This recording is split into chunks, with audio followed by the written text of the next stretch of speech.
안녕하십니까. 6.3 제9회 전국 동시지방선거가 한 달 앞으로 다가온 가운데 지방선거와 함께 치러지는 전국 14곳에서 치러지는 국회의원 재보궐선거에 대한 국민적 관심도 높아지고 있습니다. 이 가운데 평택을 재선거가 미니 총선이라 불리는 이번 재보궐선거의 최대 승부처로 부상하고 있습니다.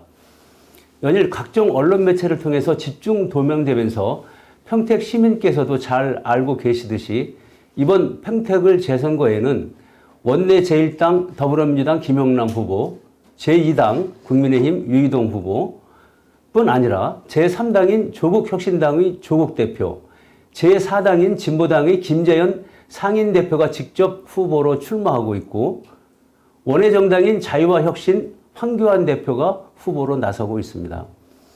정치적 역학관계로 볼 때 최종 승자가 누가 될 것인가가 큰 관심사가 되겠지만 많은 평택 시민들께서는 소위 거물급 정치인들이 왜 평택을 재선거에 나왔는지, 평택의 현안을 제대로 알고 있는지, 당선된다면 평택을 위해 제대로 일할 것인지에 대해서도 궁금해하고 있습니다. 65만 대도시로 성장한 평택시는 대한민국에서 가장 역동적인 성장세를 이어가고 있는 도시입니다.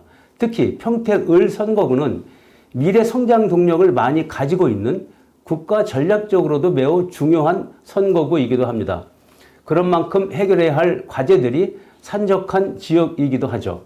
이처럼 중요한 시기에 앞으로 2년간 이 지역을 대표할 국회의원을 뽑는 이번 선거가 갖는 의미는 매우 각별하다 할 것입니다.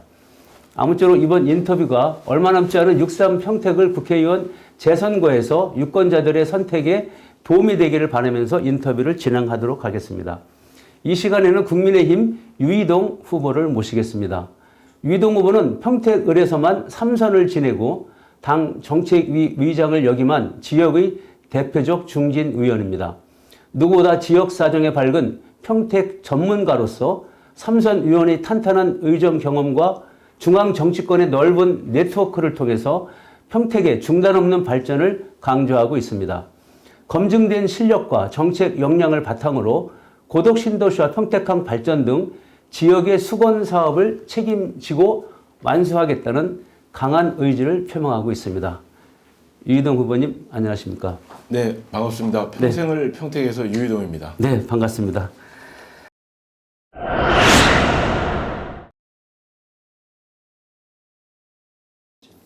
기본적으로 평택을 지역구는 삼성전자 반도체 클러스터를 품고 있는 고덕, 그리고 세계 최대의 미군 기지라고 불리우는 캠프 험프리스를 안고 있는 팽성, 그리고 평택항을 중심으로 각종 제조 생산 시설이 함께 있고 이곳을 배후에서 지원하고 있는 배후도시 서부권, 서부 5개 읍면이라는 곳으로 구분지어 볼 수가 있을 텐데요. 이 세 지역은 각기 특성이 너무나 다르기 때문에 유권자들의 필요에 따라서 이 각종 이해가 갈리는 곳이기도 하거든요. 그래서 이 권역별 맞춤형 전략이 필요할 겁니다. 그런데 지금 이번 재선거 같은 경우에는 민주당 의원의 의원직 상실로 인해서 민주당의 귀책 사유로 인해서 치러지는 만큼 이 부분이 국회의원의 지역에 대한 이해가 부족한 국회의원이 등장했을 경우에는 이 지속적인 성장세, 앞서 사회자께서 말씀하셨던 역동성, 평택의 역동성을 잃어버릴 수 있는 가능성이 매우 높다. 그렇기 때문에 평택에 대한 이해, 그리고 각종 시행착오를 통해서 축적되어 있는 의정활동과 경험, 이런 것들을 갖고 있는 제가 지금 평택의 성장세를 계속 이어나가는 데에 필요한 인물이 아닐까라고 생각을 하고 있습니다.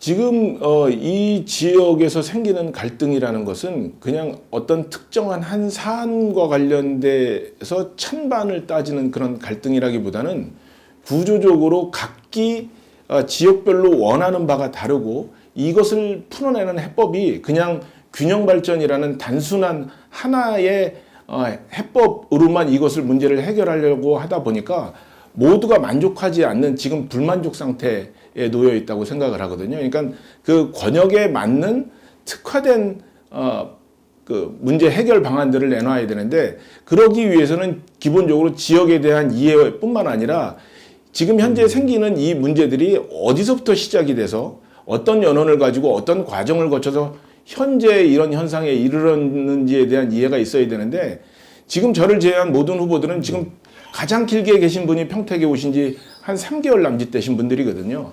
어떤 분은 지금 민주당의 김용남 후보 같은 경우에는 평택에 대한 공부를 시작하신 지가 불과 뭐 한 몇 주, 2주도 안 되는 상태고, 그나마도 그분들은 평택이 아니라 부산을 가고 싶다가 못 가게 돼서 평택에 오시고, 하남에 가고 싶으시다가 그게 안 돼서 여기 평택에 오신 분들이니까, 이분들에게 2년이라는 것은 평택에 대한 이해를 하기에도 버거운 시간이다라고 저는 생각을 하고 있습니다.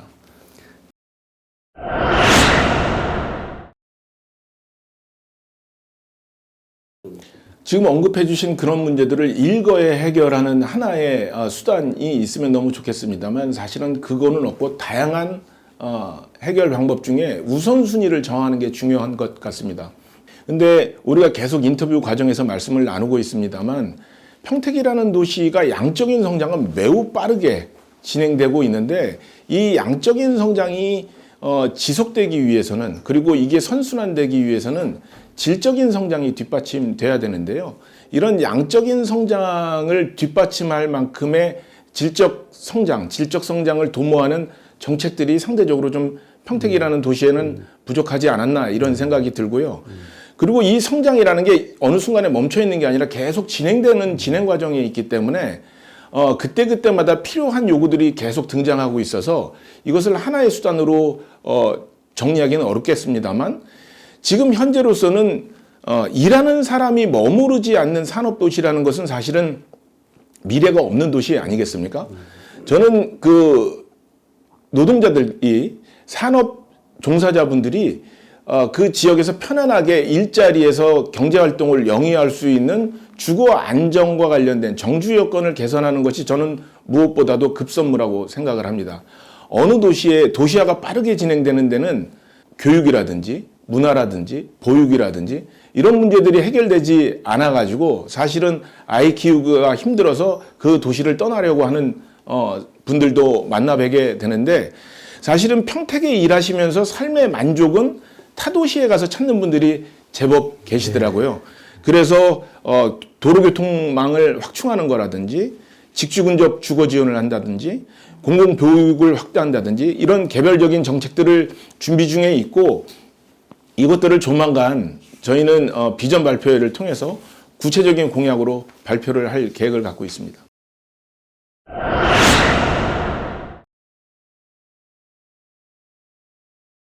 단일화라는 건 선거 때마다 대두되는 중요한 선거 전략 중에 하나죠. 뭐 이거를 터부시할 필요까지는 없을 것 같은데요. 일단 그 민주당을 중심으로 하는 진보 진영의 입장을 보면, 제가 보기에는 이번 선거가 민주당의 귀책 사유로 만들어진 선거임에도 불구하고 민주당은 후보를 냈지 않습니까? 그 후보를 내는 과정이 매끄럽지 못해서 지금 지역 내의 반발도 꽤 크고요. 그럼에도 불구하고 후보를 냈기 때문에 저는 민주당 중심으로 후보 단일화가 된다는 보장이 없으면 저는 단일화에 응하지 않을 것 같고요. 조국혁신당 같은 경우에도 당 대표가 직접 나선 거기 때문에 당 대표가 단일화해서 민주당에게 후보 자리를 양보하는 그런 단일화를 하기에는 너무 리스크가 커서 저는 쉽게 단일화가 되기는 어려울 거라고 생각을 하고 있습니다. 진보당의 김재현 대표 같은 경우에는 2년 전 24년도 선거인가요? 거기 의정부에서 민주당 후보하고 단일화를 이미 해서 민주당 후보로 단일화를 시켜놓고 거기서 후보에서 사퇴를 하신 후에 지금 2년 뒤에 여기 평택에 다시 오신 거거든요. 그러니까 여기서 또 단일화를 하게 되고 김재현 후보로 단일화가 안 되는 단일화를 했다가는 사실은 당의 정체성이나 이런 것들이 오해받을 수 있을 것 같아서 저는 그게 쉬운 구도 환경은 아닌 것 같아요.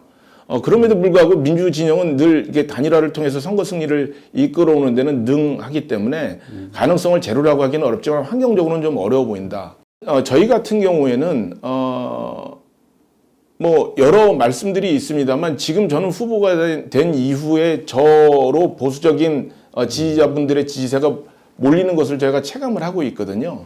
그래서 저는 제가 시민들께 할 수 있는 이야기들 그런 것들을 계속 하는 것, 제 선거에 집중하는 것이 훨씬 더 지금 우선순위에 있지 단일화나 이런 것들은 생각하고 있지는 않습니다.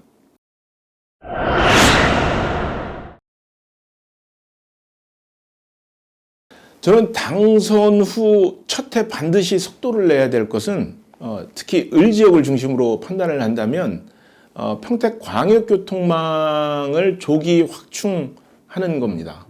그러니까 그 평택 을 같은 경우에는 팽성, 고덕, 그 서부 5개 읍면 이 지역을 중심으로 계속 성장을 해야 되고 아니면 성장이 필요로 하는 도시인데 지역인데 이 성장의 근저에는 저는 도시 교통 인프라가 굉장히 중요하다고 생각을 하거든요. 그래서 고덕 같은 경우에는 KTX 경기 남부 역사역 그리고 신분당선 연장이 굉장히 시급하다고 생각을 하고 GTX 서정리 정차도 지금 추진을 하려고 하고 있고요.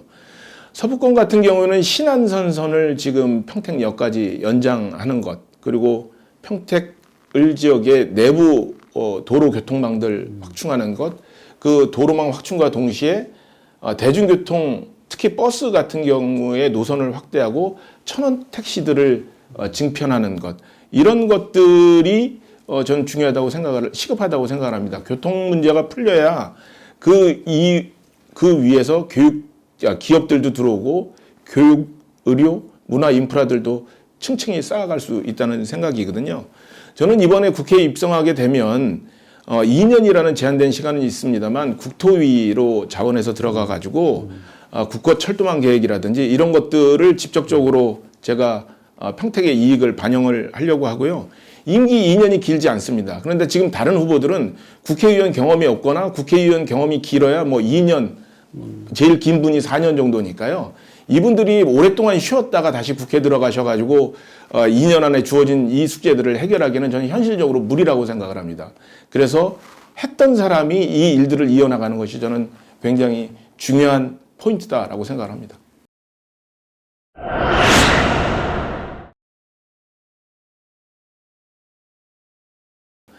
저는 그 지난 3선의 국회의원 임기 동안에 평택의 성장이라는 것을 일회성 개발이 아닌 그 지속 가능한 국가 사업으로 전환하는 것, 그 토대를 유지하는 것에 집중을 했었던 시기라고 저는 생각을 합니다.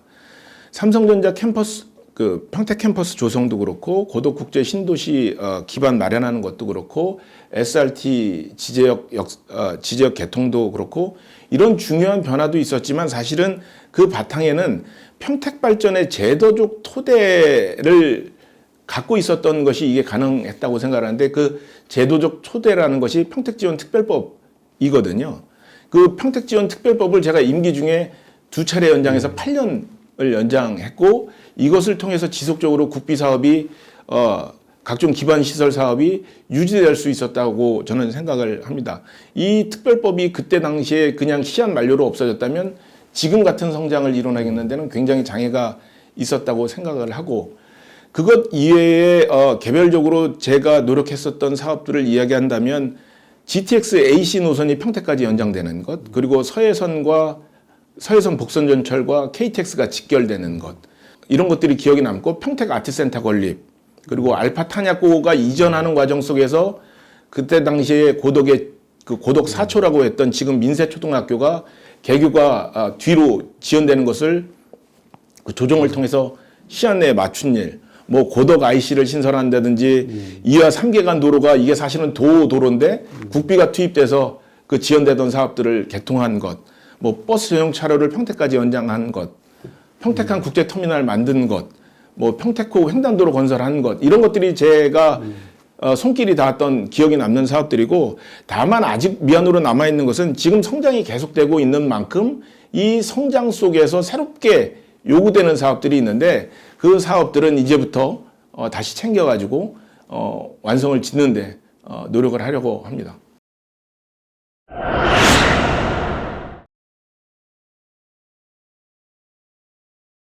지금 조국 후보와 조국 후보 주변에 계시는 분들이 제 질문에 아직 답을 못 하셨거든요.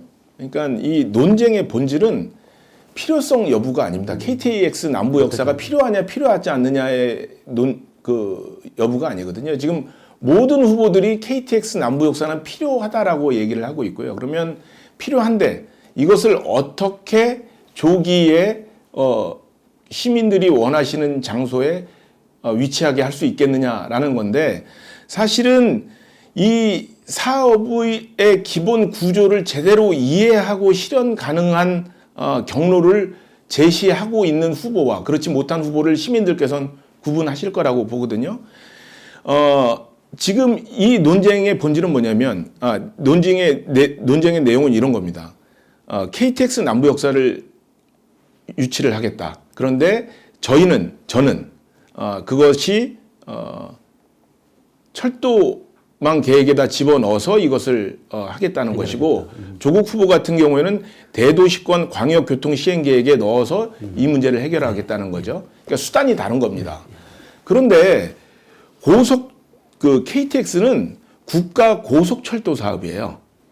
그러니까 이것은 그 대도시권 광역교통 시행 계획에 넣을 수가 없습니다. 이 시행 계획에서 대상으로 삼고 있는 철도들은 예를 들면 GTX라든지 서울을 중심으로 도시철도. 한정되어 있는 이런 것들입니다. 뭐 신분당선이라든지 이런 것들인데, 이런 것을 통해서 KTX 역사를 세우겠다고 하면 남의 집 열쇠 가져가서 우리 집 문 열겠다는 거랑 똑같은 이야기인 거거든요. 그러니까 이건 현실 가능성이 없다. 당신이 이 KTX 경기 남부 역사에 대한 이해가 있었다면, 진정으로 공부를 했다면 이런 엉터리 같은 수단을 제시하지는 않을 거다라는 게 제 질문이고, 이것에 대한 답은 아직 받지 못했습니다.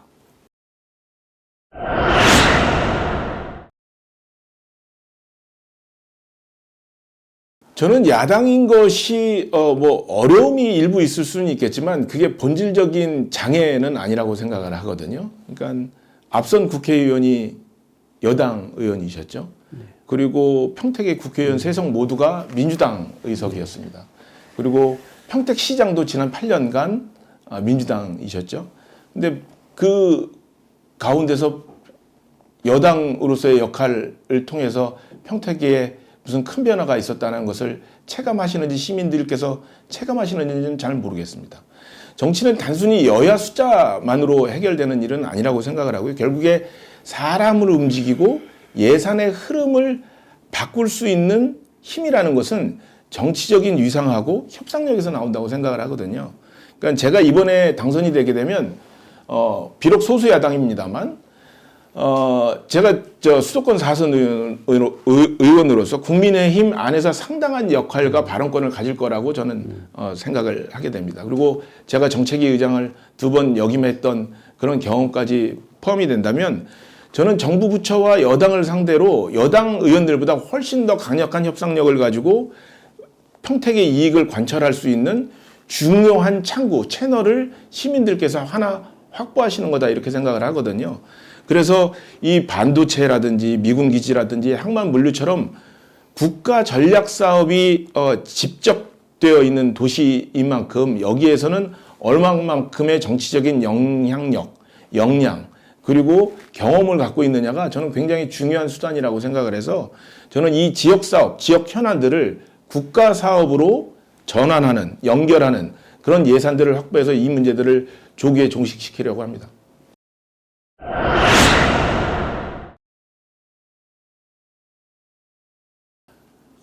이번 선거를 앞두고 평택을 찾아온 후보들이 많이 있습니다. 그러나 어떤 분들에게는 평택이 그냥 지나쳐가는 하나의 기억, 추억으로 남는 도시일 수 있고요. 그렇지만 저에게는 평택은 평생 살아왔고 앞으로 평생 살아가면서 우리 평택 시민들께서 평생을 평택에서 편안하게 지내시도록 해야 하는 소임을 갖고 있는 사람입니다. 저는 평택이 허허벌판이었던 도시의 기억도 갖고 있고요. 그 허허벌판이 도시로 전환되는 과정을 본 기억도 있고요. 또 시민들과 함께 기대도 하고 답답함도 함께 느꼈던 경험이 있습니다. 그래서 저는 시민의 여러분들의 요구를 잘 알고 있다고 생각을 합니다. 평택의 문제는 잠시 머무는 사람이 아니라 시민 여러분들과 함께 살아왔고 앞으로도 함께 살아갈 사람이 해결할 수 있다고 생각을 하고요. 저는 평생을 평택에서 여러분들과 함께 하겠습니다. 평택의 성장도, 평택의 자부심도, 평택의 내일도 끝까지 함께 하겠습니다. 평생을 평택에서 유이동이었습니다. 감사합니다. 네, 유동 후보님 말씀 잘 들었습니다. 이제 후보 등록일이 얼마 남지 않았습니다. 앞으로도 언론사 주간 후보자 초청 토론회 그리고 선관위 주간 토론회도 예정되어 있고 아마 사회단체 주간의 후보자 초청 간담회도 많이 있고 지금 진행하고 있는 걸로 알고 있습니다. 아무쪼록 유권자들에게 진정성 있게 다가가는 후보님이 되시길 바라고 앞날에 행운이 있기를 기대하겠습니다. 수고 많이 하셨습니다. 고맙습니다. 네, 감사합니다.